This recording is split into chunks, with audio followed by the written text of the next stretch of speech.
So welcome back to SaltWire's show about good people doing good things in the local food and drink industry. And one of those people is Cynthia Kennedy. She started a business called Axe to Grind, and we're going to dig into a little bit about how that came to be and what products she has to offer. So welcome, Cynthia. Thank you.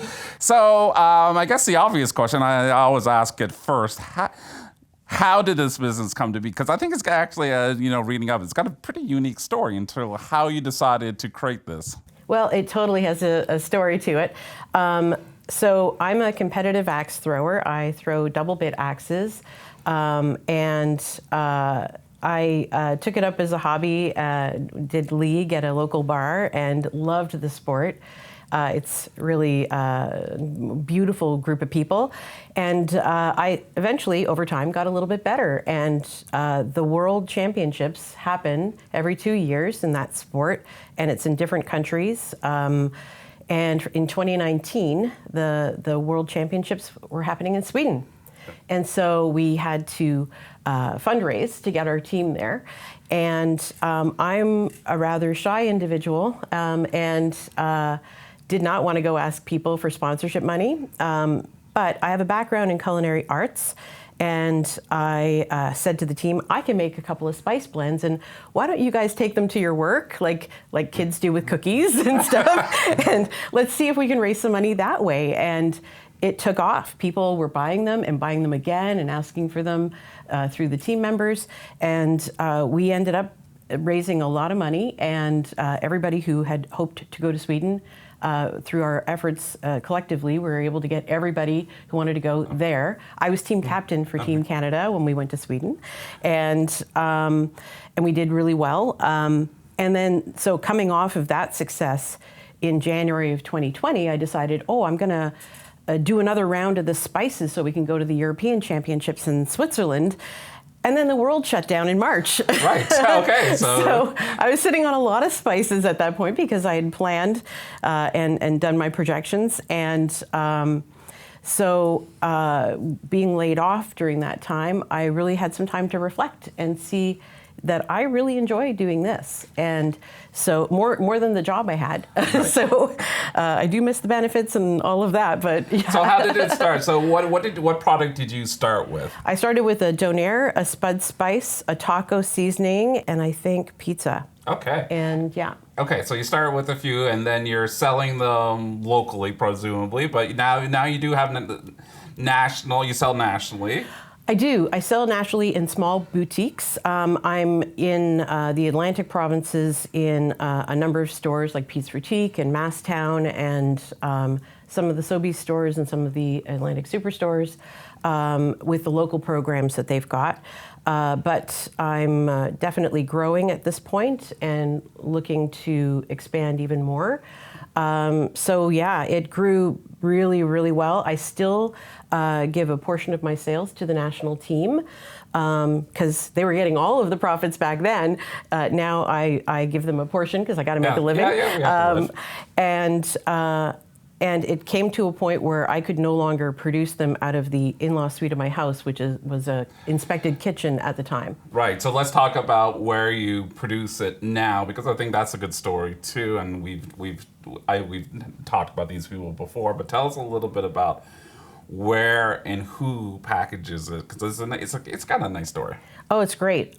So all of my blends are measured, mixed, and packed at Flower Cart up in New Minas. They have a co-packing business commercial kitchen called What's Cooking Kitchen, and they employ people with barriers to employment. They have support workers there. They have a brand new facility that is unbelievable. Everybody's food safety trained. The facility is federally inspected, so CFIA. That's really important for somebody like me because in my own little setup, I could only sell provincially because it was a provincially inspected kitchen. With a federally inspected kitchen like they have up at Flower Cart, I can sell across the nation. Amazing. And, yeah. And you got some very cool packaging, one of which is this kind of log like packaging. Yeah. Tell us a little bit about how that had to be a little bit difficult to create, but it's super fun. Oh yeah. So tell us, like, how hard was this to get to manufacture? Oh, it was a challenge. So I because of the axe throwing thing, everything is like logs and axes, and got that theme about it. Originally, I had stuff in glass jars, the log look jars. And then when the vials were being made for the vaccine, a lot of the materials for clear glass were being diverted for making the vials. Right. So manufacturers who make glass jars like that, they were only making their most popular sizes and shapes. So in my case, that was neither a popular size nor shape. So I had to pivot and go to pouch packs. And then I realized I really don't have a strategy for a gift pack. And I kept thinking I want to stay with the log theme. Right. So I had I looked at the wood pile outside of my house, and I thought, oh, if I could just do something that's like a split log, that'd be really fun. And then I was thinking, well, if they were equal and I had 4 of them, I could do 4 different varieties of gift packs with different themes. And so then I took pictures of the firewood, and then went to a company called Haystacks in Lakeside. And I said, I want a package that looks like this. And they have the software to be able to take a finished looking thing and to make it back out into an origami sort of cut. Wow. So they've got experts and technology there to sort of make that happen. We went through a number of iterations, and this is where we ended up with. Their facility couldn't produce the size that we needed, so we took their design and used it at a facility in Ontario. Amazing. And so I would assume that who is your demographic? I shouldn't assume, actually. Who's buying this? So it's kind of all over the place. We've got young people who are just starting out on their own, and they just want to be able to, add meat or add vegetables to whatever seasoning. They don't necessarily want to have garlic powder and onion powder and oregano. Right. Like, they don't want to fill a cabinet full of stuff they're only going to use once in a while. And these, you only have to use a little, because I have really good relationships with my suppliers. So I get very fresh ingredients. They know it has to live on a store shelf and then in the customer's kitchen. So instead of getting first in, first out, like they would sell to a restaurant, I get the longest dates.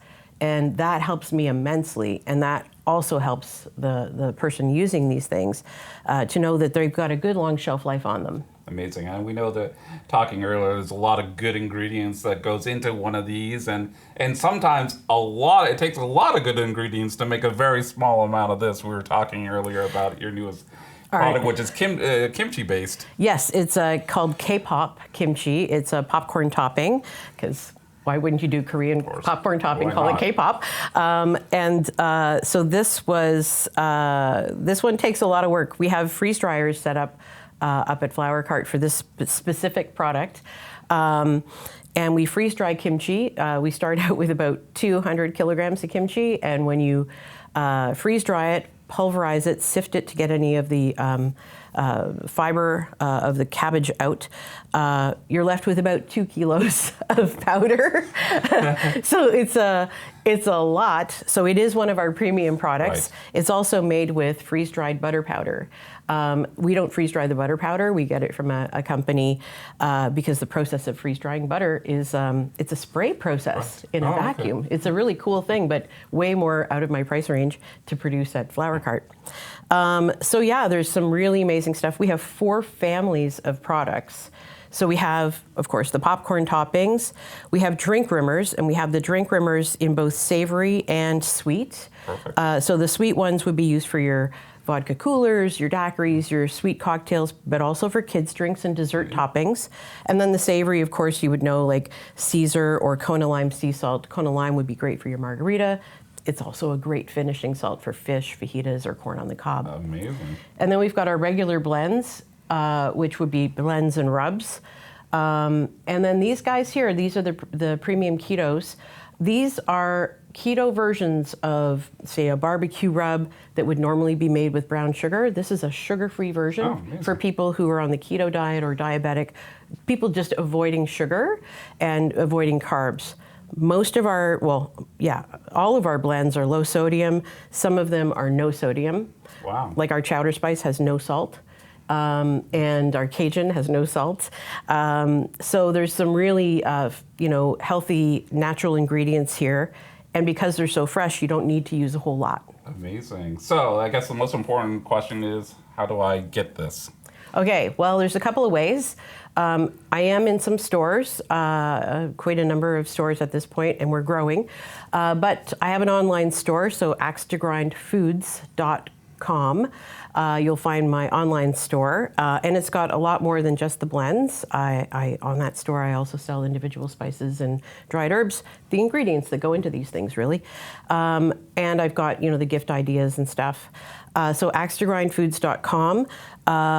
There's a number of stores locally here that carry my stuff. So Pete's Boutique and Masstown Market, to name a couple. We're at the Alderney Market on Saturdays, and we're also at the Wolfville Farmers Market on Saturdays. So we've got market tables in these markets specifically to, really be kind of like a cross-pollination with some of the stuff that's coming in season. So if you don't know what to do with kohlrabi, we have a blend. Amazing, amazing. So before I said it's a woman-owned business, but it's really one woman doing a lot of amazing things. So anyway, thanks for your time. Thank you. Great to learn about your business, and go to her website to order some of these up, or it makes a great gift, or just for cooking at home. Cheers. Thank you.